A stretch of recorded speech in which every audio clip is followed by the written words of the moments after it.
ذکر ہے کہ ایک بندر ندی کے کنارے ایک درخت پر رہتا تھا۔ بندر اکیلا تھا کیونکہ اس کا کوئی دوست یا خاندان نہیں تھا، لیکن وہ خوش و مطمئن تھا۔ درخت نے اسے کھانے کے لیے کافی میٹھا جامن کا پھل دیا۔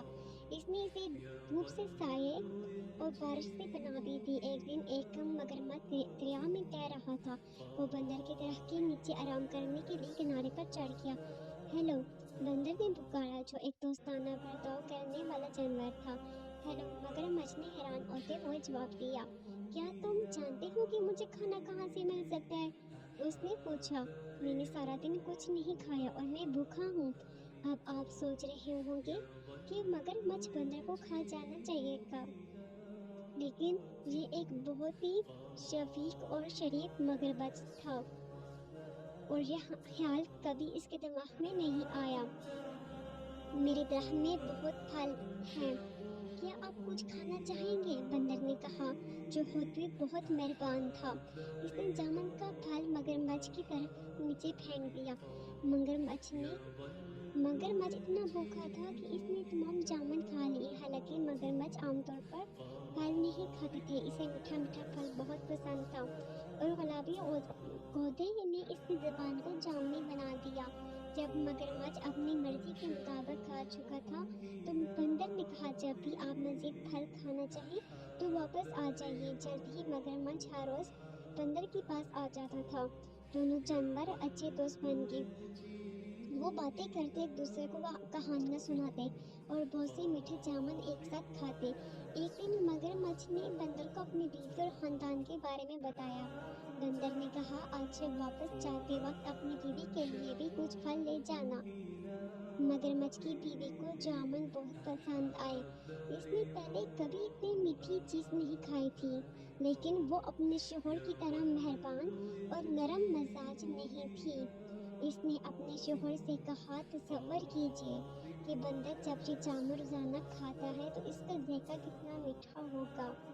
مہربان مگرمچھ نے اپنی بیوی کو سمجھانے کی کوشش کی کہ وہ بندر کو نہیں کھا سکتا، وہ میرا سب سے اچھا دوست ہے۔ اس نے کہا۔ مگرمچھ کی لالچی بیوی نہ سنتی۔ اپنے شوہر سے وہ کام کروانے کے لیے جو وہ چاہتی تھی۔ اس نے بیمار ہونے کا بہانہ کیا۔ میں مر رہی ہوں اور صرف ایک پیارے بندر کا دل ہی مجھے ٹھیک کر سکتا ہے۔ اس نے اپنے شوہر کو پکارا، اگر تم مجھ سے محبت کرتے ہو تو تم اپنے دوست بندر کو پکڑو گے اور مجھے اس کا دل کھانے دو گے۔ بیچارے مگرمچھ کو سمجھ نہیں آ رہی تھی کہ وہ کیا کرے۔ وہ اپنے دوست کو کھانا نہیں چاہتا تھا، لیکن وہ اپنی بیوی کو مرنے نہیں دے سکتا تھا۔ آخرکار اس نے فیصلہ کیا کہ اسے کیا کرنا چاہیے، اور اگلی بار جب وہ بندر کے پاس گیا تو اس نے اس سے کہا کہ وہ اس کی بیوی سے ملنے آئے، کیونکہ وہ جامن کے خوبصورت پھل کے لیے ذاتی طور پر اس کا شکریہ ادا کرنا چاہتی ہے۔ بندر بہت خوش ہوا، لیکن کہا کہ وہ نہیں جا سکتا کیونکہ وہ تیرنا نہیں جانتا تھا۔ اس کی فکر نہ کرو، مگرمچھ نے کہا، میں تمہیں اپنی پیٹھ پر لے کر جاؤں گا۔ بندر راضی ہو گیا اور مگرمچھ کی پیٹھ پر بیٹھ کر بیٹھ گیا۔ چنانچہ دونوں دوست گہرے چوڑے دریا میں چلے گئے۔ جب وہ کنارے اور جامن کے درخت سے بہت دور پہنچے تو مگرمچھ نے کہا، مجھے بہت افسوس ہے لیکن میری بیوی بہت بیمار ہے اور کہتی ہے کہ بندر کا دل ہی اس کا علاج ہے۔ مجھے ڈر ہے کہ مجھے تمہیں مارنا پڑے گا، حالانکہ میں ہماری باتوں کو بہت یاد کروں گا۔ بندر نے جلدی سے سوچا اور کہا، پیارے دوست، مجھے تمہاری بیوی کی بیماری کا سن کر بہت افسوس ہوا۔ مجھے خوشی ہے کہ میں اس کی مدد کر سکوں گا، لیکن میں نے اپنے دل جامن کے درخت میں چھوڑ دیا ہے۔ کیا آپ کو لگتا ہے کہ ہم واپس جا سکتے ہیں تاکہ میں اسے لا سکوں؟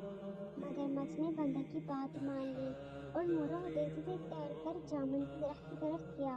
بندر اس کی پیٹھ سے چھلانگ لگا کر اپنے درخت کی حفاظت میں چڑھ گیا۔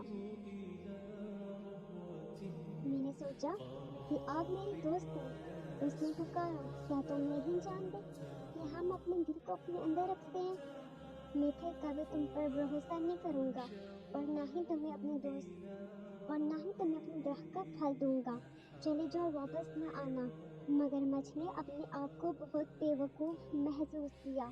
اس نے ایک دوست اور اچھے میٹھے پھل کی فراہمی کھو دی تھی۔ بندر نے خود کو بچا لیا تھا کیونکہ اس نے جلد ہی سوچ لیا تھا۔ اس دن سے اس نے پھر کبھی مگرمچھوں پر بھروسہ نہیں کیا تھا۔